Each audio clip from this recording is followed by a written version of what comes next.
Ito ay rated SPG. Striktong patnubay at gabay ng magulang ang kailangan. Tauhan na lang ang tingin ni David kay Olga. Walang magagawa si Olga kundi sumunod kay David dahil alam niyang lamang na ito sa kanya. Wala nang laban si Olga kay David, kaya hindi hahayaan ni Olga na mas lalo pang magkapera itong hinayupak na si David. Sisiguraduhin niyang hindi makukuha ni David ang kayamanan ng mga kabalyero. Makikipagkita si Olga kay Atty. Vera at sasabihin niyang planado ng mga Montenegro ang pagpatay sa mga kabalyero. Laglagan na ang magaganap. Ang mga Montenegro ang pangunahing sospek sa pagkamatay ng mga kabalyero. Sa pamamagitan nito ay hindi makukuha ni David ang yaman ng mga kabalyero at si David pa ang sisisihin ni Ramon sa pagkakasangkot nila sa investigasyon.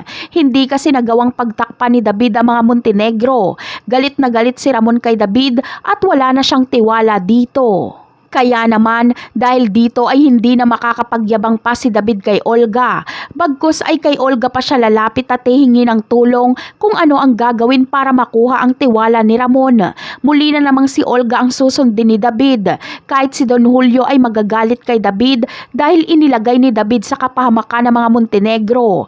Ngunit ang tanong ng marami, kanino kaya mapupunta ang kayamanan ng mga kabalyero? At ibubunyag din kaya ni Olga kay Atty. Vera na impostor itong kanyang kliyente? Yan ang aabangan natin. Bye!